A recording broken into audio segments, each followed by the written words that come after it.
उन्होंने कुछ ऐसा बात कह दी टाइम्स नाउ के टीवी चैनल पर जिससे मुसलमानों को, उनके जज्बात को, उनको दिली ठेस हुई।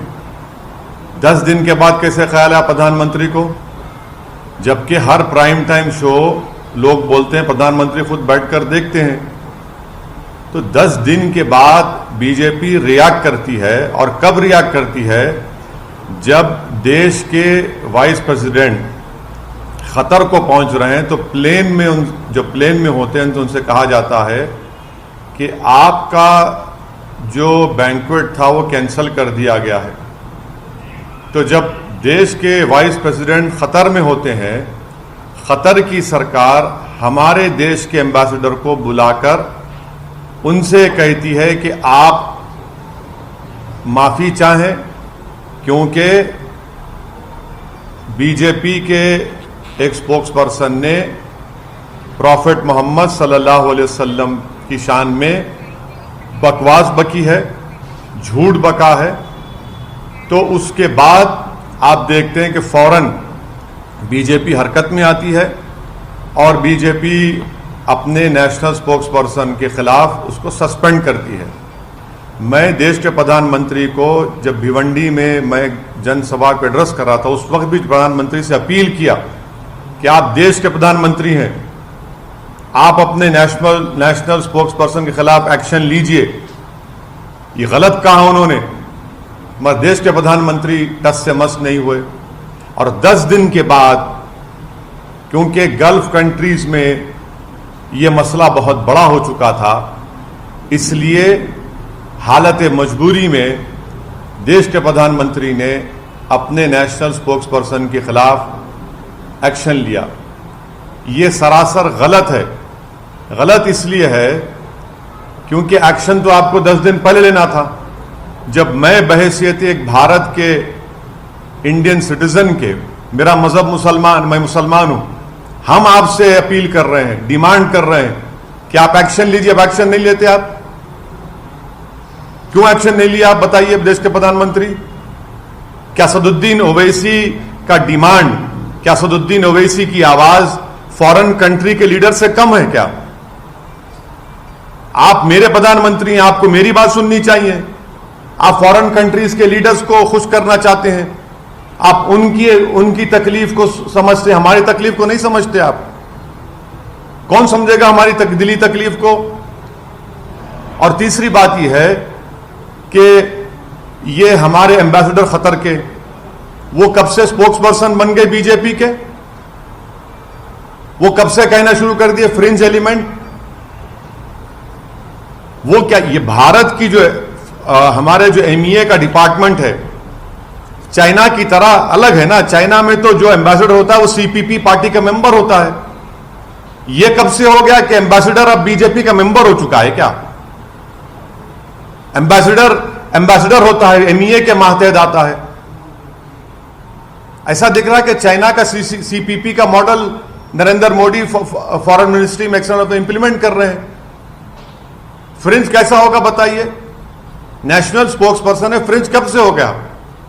और पांचवी बात, ये फ्रिंज खुद मेन स्ट्रीम है, फ्रिंज खुद मेन स्ट्रीम है। छठी बात यह है कि हमारे देश के जो नागरिक इन गल्फ कंट्रीज में रहते हैं वो 34,20,000 के करीब रहते हैं। यूएई में खुद 34,20,000, सऊदी अरेबिया में 25 लाख, यूनाइटेड स्टेट्स में 12,80,000, कुवैत में 10,29,000, ओमान में 7 लाख, कतर में 7.5 लाख, नेपाल में 5 लाख, यूनाइटेड किंगडम में 3.5 लाख करीब, सिंगापुर में 3.5 लाख, बहरीन में 3,23,000। और जितने टॉप 10 एनआरआई डेस्टिनेशन है उसमें 6 के 6 ये गल्फ कंट्रीज में है। अगर ये गल्फ कंट्रीज में इंडियंस के खिलाफ हॉस्टिलिटी बढ़ जाएगी तो क्या होगा? अगर ये लोग हॉस्टिलिटी शुरू कर देंगे और हेट वायलेंस वहां पर शुरू हो जाएगा इंडियंस के ऊपर, तो कौन जिम्मेदार है? प्रधानमंत्री जी बताइए। और देश को 55% रेमिटेंस यही कंट्री से आता है जिसका मैंने भी नाम लिया। क्या कर रहे हैं? कौन सी फॉरेन पॉलिसी है प्रधानमंत्री जी आपकी? 56 इंच की सीना की फॉरेन पॉलिसी। आपने देश की फॉरेन पॉलिसी को बर्बाद कर दिया। जो डोमेस्टिक हेट पॉलिटिक्स है वो फॉरेन पॉलिसी को आप कन्वर्ट कर दिए उसको, और उसका खमीयाजा हम देख रहे हैं कि कभी ऐसा नहीं हुआ कि देश के एम्बेसडर्स को कंट्रीज बुलाकर कह रहे हैं कि आपने गलत कहा, डिमार्च दे रहे हैं कि आप माफी चाहिए, आप माफी चाहिए। ईरान के फॉरेन मिनिस्टर आइंदा हफ्ते आने वाले हैं। ईरान हमारे देश के एम्बेसडर को बुलाकर बोलता है कि आपने प्रॉफेट मोहम्मद सल्लल्लाहु अलैहि वसल्लम की इंसल्ट की है, माफी चाहिए। वाइस प्रेसिडेंट खतर में है, उनकी खतर मौजूदगी में एम्बेसडर को बुलाकर कहा जाता है कि इतनी बड़ी बेइज्जती भारत की। कौन सी फॉरेन पॉलिसी है? और मैं फॉरेन मिनिस्टर से पूछना चाह रहा हूं, India's internal matters now what is this, please tell us, बताइए। हमारा देश का अंदरूनी मामला आप सब जगह बोलते हैं जयशंकर साहब, ये कौन सा इंटरनल मैटर हो गया? अब ये इस तरह के बयानात देकर 10 दिन तक खामोश बैठकर और भारत के मुसलमानों को उनकी आवाज को नहीं सुनना प्रधानमंत्री की, ये प्रधानमंत्री भारत के मुसलमानों की नहीं बल्कि भारत के शहरियों की बेइज्जती कर रहे हैं। हम 10 दिन से पुकार रहे हैं, एफआईआर रजिस्टर करा रहे हैं कि एक्शन लीजिए, एक्शन लीजिए, मगर आप अब एक्शन किस पे लेते? कानपुर पे एक्शन लेते जहां पर 34 मुसलमानों एनएसए लग गया, और आपके स्पोक्स पर्सन आराम से अपने घर में बैठिए, कोई उन पर एक्शन नहीं लेगा।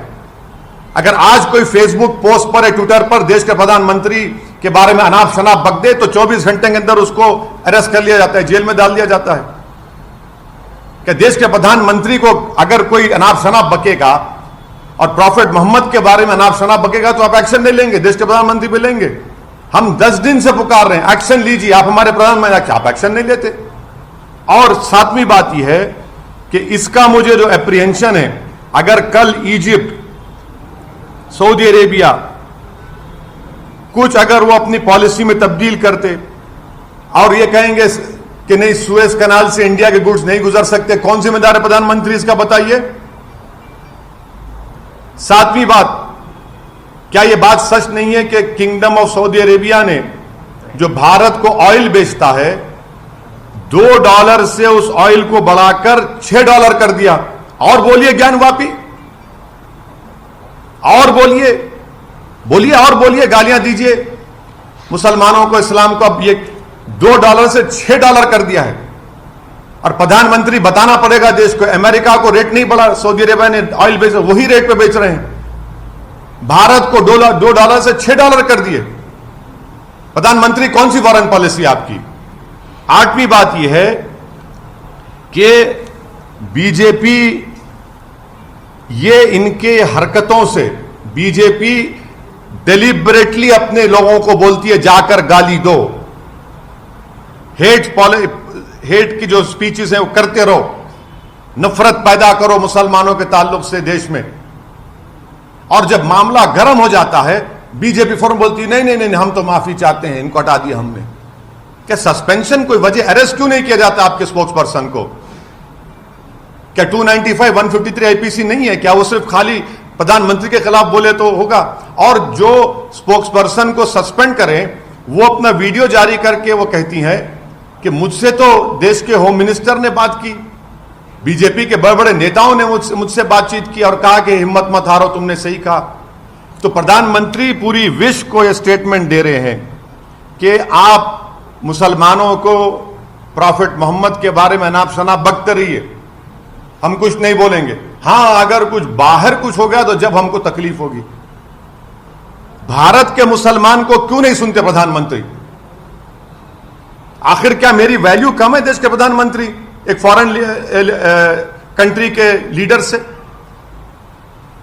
मैं पुकार कर कह रहा हूं, एफआईआर रजिस्टर हो रहे हैं, मगर आप नहीं सुनना चाहते।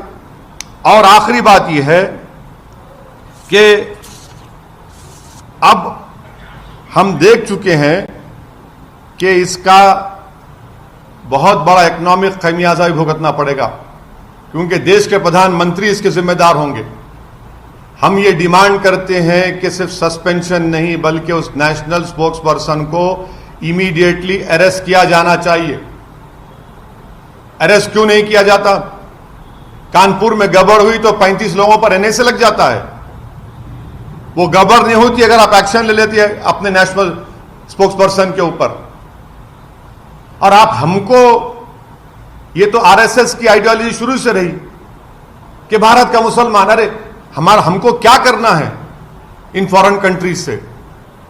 मगर आपने खुद इन लोगों को एनकरेज किया, आप खुद इनको अपनी छत्रोछाया में रखते हैं और इसीलिए हम आज देख रहे हैं कि हमारी फॉरेन पॉलिसी टैटर्स में है और हमारी बेइज्जती पूरे विश्व में हो रही है।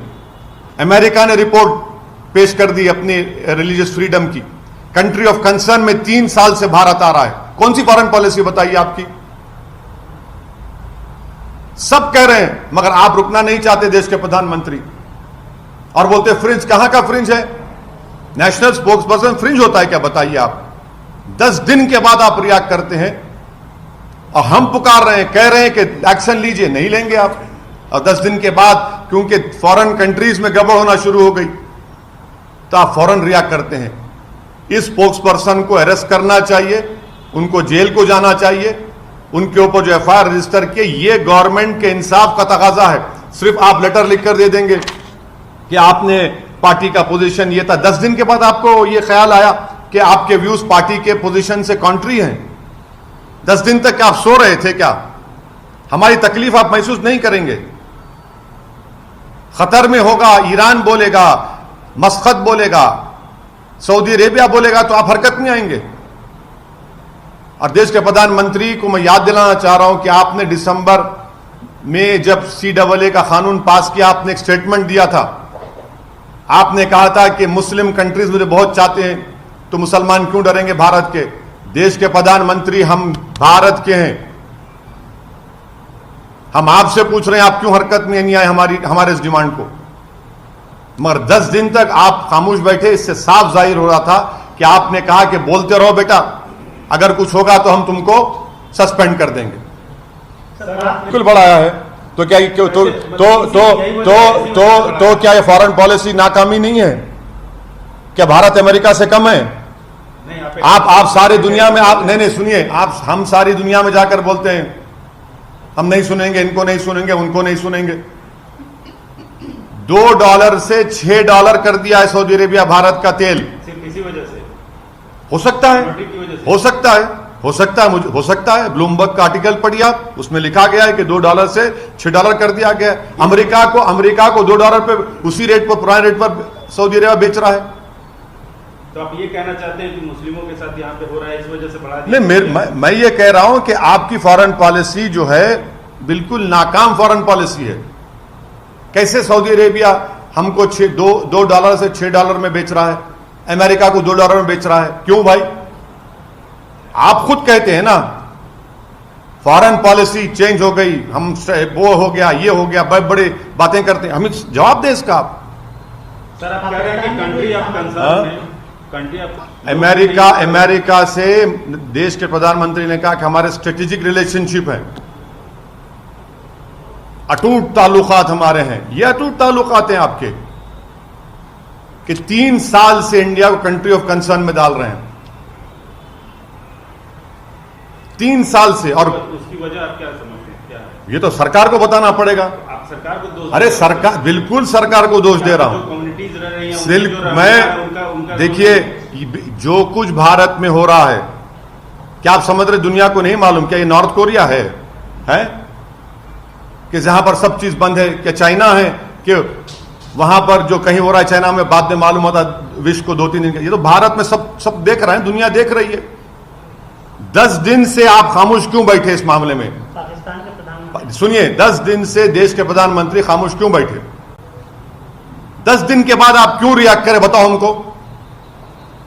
24 घंटे में क्यों रिएक्ट नहीं किया? 48 घंटे में क्यों नहीं किया? 3 दिन में, 4 दिन में, 5 दिन में, 6 दिन में, 7 दिन में, 8वें दिन, 9वें दिन, 10वें दिन करते हैं आप क्यों? 10 दिन में क्या हो गया बताइए आप? अचानक क्या हो गया 10 दिन में? यही तो हम कह रहे हैं कि एज एन इंडियन हम पुकार रहे हैं कि आपकी national spokes person times now के चैनल पर जाकर प्राइम टाइम में रसूल अल्लाह सल्लल्लाहु अलैहि वसल्लम की शान में गुस्ताखी की, बकवास, अनाप शनाप बका, माने जिस चीज हमारे को सबसे ज्यादा प्यारी है हमारे दीन में, आप उन्हीं के बारे में अनाप शनाप बकते हैं और 10 दिन के बाद प्रधानमंत्री कहेंगे। वो पाकिस्तान का जवाब MEA देगा, पाकिस्तान के लोग देंगे। मुझसे क्यों पूछ रहे हैं आप? एक्शन लिए ना सर, फिर भी रोना चाहिए बोल के थोड़े लोग बोल रहे हैं। क्या एक्शन लिए? सस्पेंशन किया ना सर। क्या सस्पेंशन किया? सस्पेंशन है, फिर तो आप सस्पेंड कर देना था कानपुर के बच्चों को भी। क्यों अरेस्ट करें उनको? आप क्यों अरेस्ट करें? केस बुक करके छोड़ देना था, अरेस्ट नहीं करना था। फिर कौन सा किया इस सस्पेंशन को आप एक्शन बोलते? आंख में धूल झोंक रहे आप लोग, बेवकूफ बना रहे। पार्टी से सस्पेंड किया? क्या पार्टी से सस्पेंड करे? गिरफ्तार करना चाहिए। अगर वो गलती की है, आप मान रहे हैं कि उन्होंने एक रिलीजन के, क्या लिखा आपने उसमें, clear violation of your rule 10A of constitution of the BJP, contrary to parties position. The contrary to parties position तो आप केस बुक करिए, केस ऑलरेडी है, जेल को भिजाइए उनको। जिसको आपने सस्पेंड किया वो खुद वीडियो बनाकर कह रही है कि देश के होम मिनिस्टर ने मुझे फोन किया, महाराष्ट्र के एक चीफ मिनिस्टर ने मुझे फोन किया, बीजेपी के बड़े बड़े नेताओं ने मुझे फोन किया। 10 दिन तक आप क्यों खामोश बैठ रहे हैं? क्यों खामोश बैठे 10 दिन आप? हम पुकार कर कह रहे हैं। और एक बात सुन लीजिए, ये जितने सो कॉल्ड सेक्युलर पार्टीज है, इनके मुंह में भी दही जम गई थी। सिर्फ हम ही बोल रहे थे एज अ पॉलिटिकल पार्टी, और केरला में मुस्लिम लीग बोल रही थी। पॉलिटिकल पार्टीज का दूसरे तमाम जो सो कॉल्ड सेक्युलर पार्टी, वो तो बोल ही नहीं रहे थे, कुछ नहीं बोल रहे थे। अब बोल रहे हैं कल से।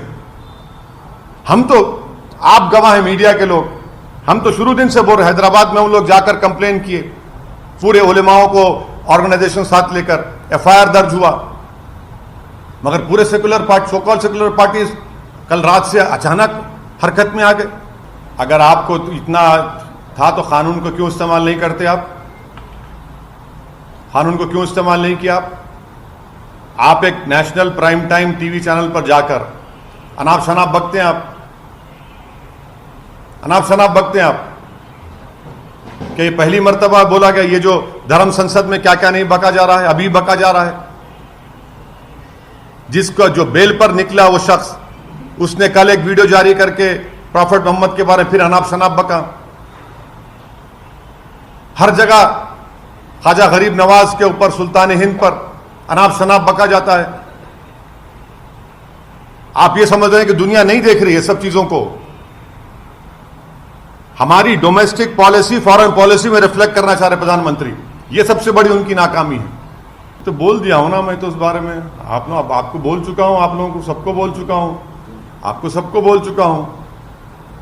वो तो एक इंसिडरी स्पीच थी उनकी, उनको एक खपत आ रही है कि भारत के मुसलमान के पूर्वज हिंदू थे, तो फिर क्या मोहन भगवत साहब के पूर्वज बुद्धिस्ट थे क्या? क्या बात है? आक्रमण से इस्लाम आया, झूठ। प्रॉफेट मोहम्मद की जिंदगी में खुद केरल में मस्जिद बन चुकी थी, और देश के प्रधानमंत्री जब सऊदी अरब गए तो वहां के बादशाह को उस मस्जिद का रेप्लिका दिया। तो झूठ कौन और सच कौन बोल रहा है? आप कह रहे हैं कि RSS के सरसंघचालक की बात पर मैं भरोसा करूं? देश के प्रधानमंत्री कॉन्स्टिट्यूशनल हेड है, उनको बोलना चाहिए कि 91 एक्ट पर वो कायम है नहीं है, उनकी सरकार को कायम रहना चाहिए। और जितने पिटिशनर्स जो गए हैं कोर्ट में, क्या उनका ताल्लुक संघ से नहीं है? किसकी आंखों में धूल झोंक रहे हैं आप? उनका ताल्लुक संघ से है, 100% उनका कनेक्शन संघ से है। हाँ, वही तो मैं कह रहा हूं ना, उनका ताल्लुक किससे बताइए? जो मथुरा की ईदगाह के मामले में जो गए हैं 50 साल 55 साल पहले, मुसलमान हिंदू भाइयों ने बैठकर तस्वीर कर लिया, मुसलमानों ने ईदगाह की जमीन मंदिर को दी, कालीशान, वहां पर कृष्ण जन्मस्थान की मंदिर तामीर हो गई। आप जाकर कहते हैं कि नहीं हमको दो वो एरिया। ये सब का संघ से नहीं है इनका ताल्लुक। किसकी आंखों में धूल झोंक रहे हैं? आप बोल रहे हैं कि वो ये सब आप कोर्ट को भिजाएंगे, सब तमाशे करेंगे और फिर टीवी चैनल पर 6-7 दिन से यही टॉपिक चल रहा है। टीवी चैनल तो वहां पर एक कैमरा लगा दिए, बोले ये क्या है, एक एक आदमी को बिठा के, आप लोग ही तो किए ना, मीडिया के लोग 1-1 घंटा प्राइम टाइम पे, ये क्या है, उसका ये हिस्सा देखिए, उसका। हम ये बोल रहे हैं कि 91 का एक्ट फाइनल है। 91 का एक्ट ने कह दिया कि 15 अगस्त 1947 को जो मंदिर, मस्जिद, गिरजाघर थी, गुरुद्वारा था, उसको नहीं तब्दील किया जाएगा, किस्सा खत्म। लेकिन सर जो वीडियोस जो सर पे की बात कर रहे हैं सर, 1991 एक्ट को भी देखिए आप लोगों ने भी, आपके चैनल ने भी मैडम, रिपब्लिक टीवी चैनल ने भी एक चलाया था। अब मोहन भागवत पे क्या बोलेंगे, अब आप बोलिए। अब आपने क्या क्या चैनल, क्या क्या आपने कहा गया, ऐसा दिख रहा था कि कोर्ट आप लोग बन गए, एंकर ऑनरेबल जज बन चुका है। क्यों खुश होऊंगा मैं क्यों, मैं आरएसएस से मेरा आइडियोलॉजिकल डिफरेंस है और रहेगा इंशाअल्लाह ताला। अगर सच बोल रहे तो